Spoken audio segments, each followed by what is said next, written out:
दोस्तों, आज हम बात करने वाले हैं पीईजी रेशो के बारे में।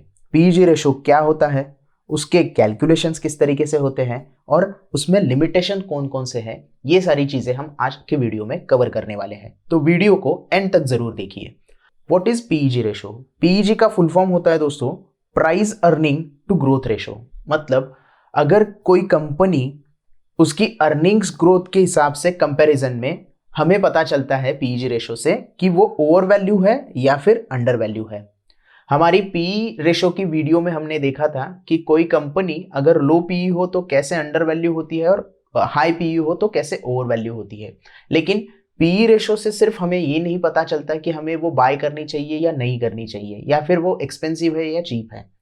क्योंकि पी रेशो अगर हाई होगा और ग्रोथ अच्छी होगी तो हमें वहां पे पता चलता है कि कंपनी अच्छी ग्रोथ दिखा रही है, और पी रेशो लो होगा तो उसके डिफरेंट रीजन होते हैं। इसके लिए सिर्फ पी रेशो के जोर पे हम ये नहीं कह सकते कि कंपनी ओवर वैल्यू है या अंडर वैल्यू है। तो यहाँ पे हमें पीजी रेशो की मदद लेनी पड़ती है। इसीलिए पीजी रेशो जो है वो पी रेशो और ग्रोथ के बीच का रिलेशनशिप माना जाता है। मतलब it is a relation between P ratio and growth. हमें यहाँ पे जैसे पता है कि पी रेशो लो होगा तो अंडर वैल्यू स्टॉक है, और पी रेशो हाई होगा तो ओवर वैल्यू स्टॉक है। लेकिन सिर्फ इससे काम नहीं बनता। इससे हम अगर पीजी रेशो को ऐड कर देंगे इसी कैलकुलेशंस में तो हमें एग्जैक्ट पता चलेगा कि अगर पी रेशो लो है और उसका पीजी रेशो ज्यादा है तो वो स्टॉक कैसे बिहेव करेगा, और अगर पी रेशो ज्यादा है और उसका पीजी रेशो कम है तो वो स्टॉक किस तरीके से बिहेव करेगा। कैलकुलेशंस इसके देख लेंगे हम। How to calculate PEG ratio का कैलकुलेशंस है P ratio divided by future earning growth.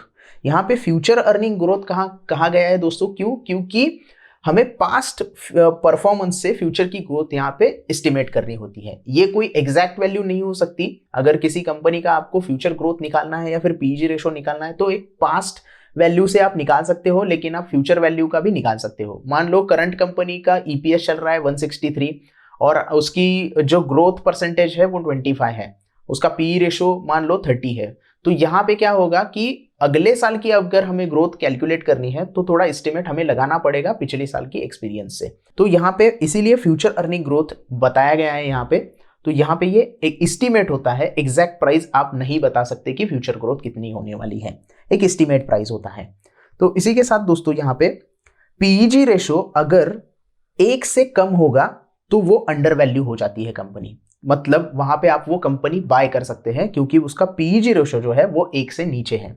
उसी की तरह अगर पीईजी रेशो 1 से ज्यादा हो गया तो उस कंपनी को ओवर वैल्यू बोला जाता है, और अगर पीईजी रेशो 1 के इक्वल में रह गया, इक्वल टू 1 है, तो वो कंपनी फेयर वैल्यू है, एवरेज है उसकी वैल्यूएशन, ये हम यहाँ पे पता कर सकते हैं। इसे हम देखेंगे एक एग्जाम्पल में। मान लो एक कंपनी है, उसका पी रेशो 25 है और उसकी जो फ्यूचर अर्निंग ग्रोथ हम देख रहे हैं वो 30% की है।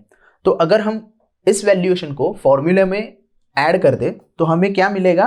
पीईजी रेशो मिलेगा जो कि है 0.83।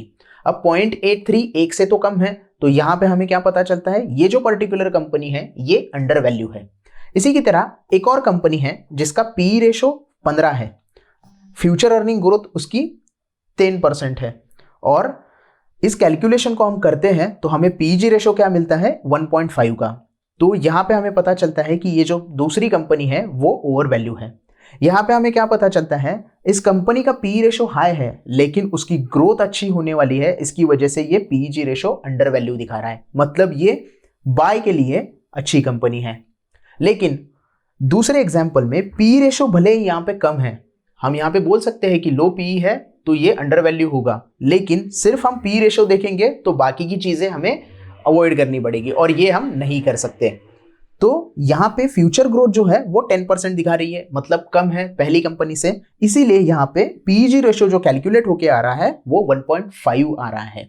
और जैसे हमने बताया कि 1 से ज्यादा अगर पीजी रेशो होगा तो वो कंपनी ओवर वैल्यू हो जाती है। इसी के तरह से ये कंपनी हमें यहाँ पे ओवर वैल्यू दिखा रही है।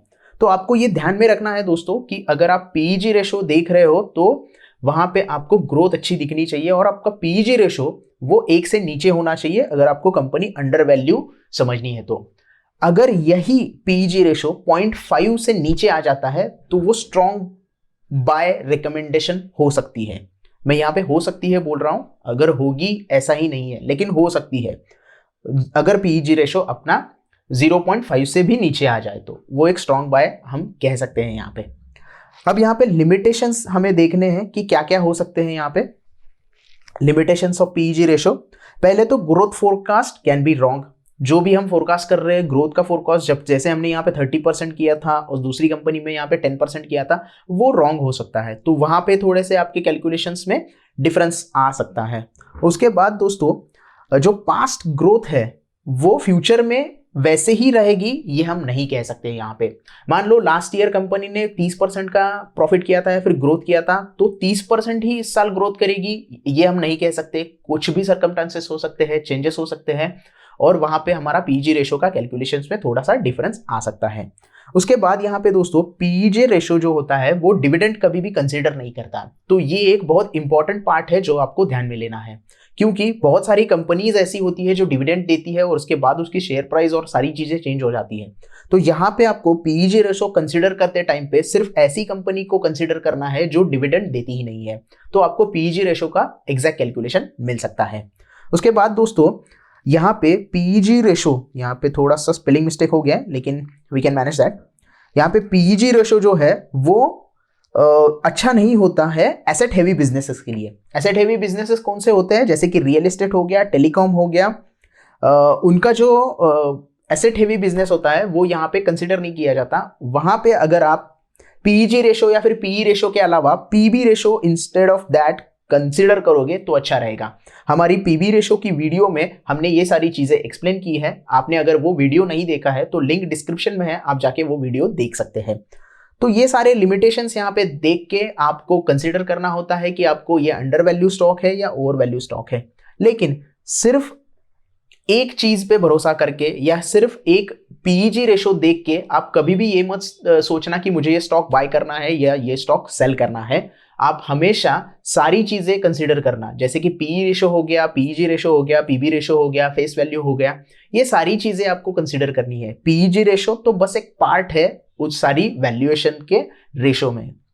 तो आपको सारी चीजें यहाँ पे कंसीडर करनी होती है और आपको उसके बाद डिसीजन लेना होता है कि ये स्टॉक अंडर वैल्यू है या ये स्टॉक ओवर वैल्यू है। पीईजी रेशो और हाई पीई देख के ही बहुत सारे बड़े बड़े जो इन्वेस्टर है वो यहाँ पे इन्वेस्टमेंट करते हैं, जैसे कि राकेश झुनझुनवाला हो गए, राधाकृष्ण दमानी सर हो गए। तो ये सारे लोगों ने हाई पीई में ये पीईजी रेशो कैलकुलेट किया और उसके बाद उन्होंने अपनी इन्वेस्टमेंट की। तो आप भी पीईजी रेशो के ऊपर जरूर ध्यान दीजिएगा और आपकी जो इन्वेस्टमेंट है वो अच्छी तरीके से कीजिएगा। ये था वीडियो दोस्तों पीईजी रेशो के ऊपर। आई होप आपको वीडियो अच्छे से समझ में आ गया होगा। वीडियो पसंद आ गया हो तो प्लीज लाइक कीजिएगा, दोस्तों के साथ शेयर कीजिएगा और हमारे चैनल को भी जरूर सब्सक्राइब कीजिएगा। धन्यवाद।